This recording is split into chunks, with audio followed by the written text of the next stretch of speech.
Regarding holiday plants, around here on the East Coast, hollyberry grows pretty commonly, and kids get into them because they're attractive berries. You can find them very commonly outside.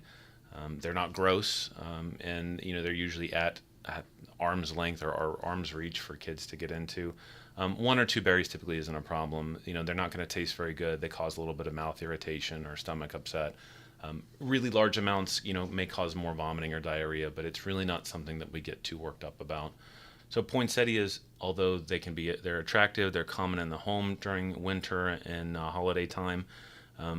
There's a lot of unfounded fears about them that they're extremely poisonous. They're really not. They tend to be irritants in the mouth. It's not anything you would want to chew on, and not anything you would want your child to have a taste of. But it happens at times, and if they get a taste of it, they bite into the leaf.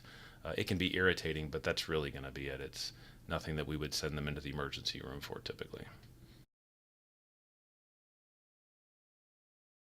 So when we think about issues in the garage that can become a problem for kids in the winter time, three things really come to mind. You think of antifreeze, windshield washer fluid, and ice melt or rock salt.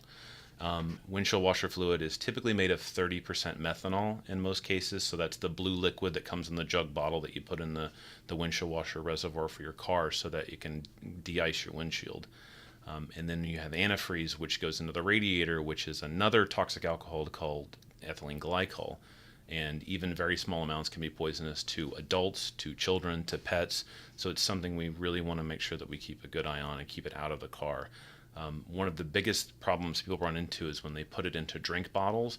Say they're going on a long road trip and they want to take windshield washer fluid with them, and they put it in a Gatorade bottle or a soda bottle. That's absolutely never recommended, and that's really one of the situations we tend to see most whenever children get into these products and become poisoned.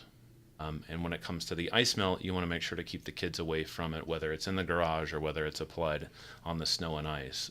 Although maybe eating one pellet of the rock salt would just cause a little bit of upset stomach or mouth irritation, large amounts can certainly become problematic. Keep it in the original container, so never pour it into a different container. That way that should someone get into it, you know exactly what you're working with and you know exactly what the ingredients are going to be. And the other thing is make sure to keep the child resistant caps on and secured. Also keep them out of reach. Put them on a high shelf, keep them far away from children. And if you're going on a road trip, again, never transfer them out of their original containers and never keep the products within reach of children in the car. If the child gets into any of these products, absolutely call the poison center immediately.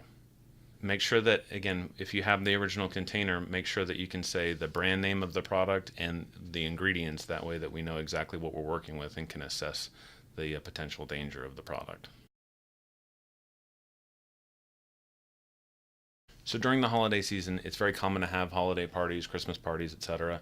But one of the big concerns is when adult beverages or alcoholic beverages are out, especially mixed with juice and soda or other sweet tasting alcohol, things like champagne, wine, etc. It's very common for kids to get into these if drinks are left out. So parents and adults have to be cognizant about this and make sure that someone's kind of coming by during the party and not leaving drinks out or picking up drinks to make sure that the kids don't get into them. Because we don't want them to become intoxicated from that. Also, if drinks are out, then usually there could also be cigars, cigarettes, and even with people vaping these days using the liquid nicotine products, then that can also be a concern if left out and children are getting into them.